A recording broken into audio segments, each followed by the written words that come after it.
রাতে কি রান্না করব সেটা তোড়জোড় আগে থেকেই করে রাখি। আজ শুক্রবার, এই সপ্তাহের মতো ওর আজকে লাস্ট অফিস। আজ সকালে দুজনের জন্য ব্রেকফাস্টে বানিয়েছি ছাতুর শরবত, আর সকাল 7:30টার মতো বাজে আমার এদিকে ভাত, শাক ভাজা, ঝিঙে কুমড়ো ডাঁটা দিয়ে মাছের ঝোলও তৈরি হয়ে গেছে। একদম সকালে উঠেই তো মেথির জলটা ফুটিয়ে খেয়ে নেওয়া হয়, আর কালকে রাতেই তো ছোলা আমানটা ভিজিয়ে রেখেছিলাম। এই যে ও ওদিকে অফিসে যাওয়ার জন্য তৈরি হয়ে গেছে, আর ওর জন্য টিফিনও গুছিয়ে দিয়েছি। আর সকালে ব্রেকফাস্টের জন্য দুজনের জন্য দুটো করে ডিম সেদ্ধও করেছি। ও ওদিকে অফিস চলে গেলেও আমি নিচে থেকে ফুল নিয়ে এখন ঘরে চলে এসেছি।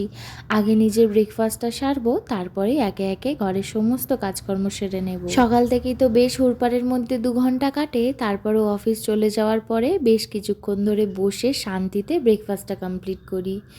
বড়িগুলো অনেক দিন ধরে রয়েছে, তাই একটু রোদে দিয়েছি। ব্রেকফাস্টের পরে ঘরের সমস্ত কাজকর্ম সেরে স্নান সেরে নিয়েছি। ব্যাঙ্গালোরের ওয়েদার সারা বছর এমনই থাকে যে গায়ে টুকটাক বডি লোশন মাখতেই হয়, না হলে গাটা শুষ্ক হয়ে যায়।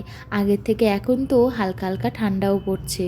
আর আজ যেহেতু শুক্রবার, আমি তো শুক্রবারও শিব বাবাকে স্নান করাই। আর বাড়ি থেকে এসে সোমবার তো এখানে পুজো করা হয়নি, তাই আজকের পঞ্চামৃত করে শিব বাবার স্নান করিয়ে দিলাম। পঞ্চামৃত অভিষেক করিয়ে বাবাকে ভালো করে শৃঙ্গার করিয়ে দিলাম। এবারে কর্পূরের আরতি করে নিচ্ছি। আর শিব বাবার কিন্তু কর্পূর আরতি খুব পছন্দের। পুজোর পরে লাঞ্চটাও কমপ্লিট করে নিলাম, আর রাতে ঘুগনি বানাবো, তাই কড়াইটাও ভিজিয়ে রাখলাম। চলো আসি তবে, টাটা।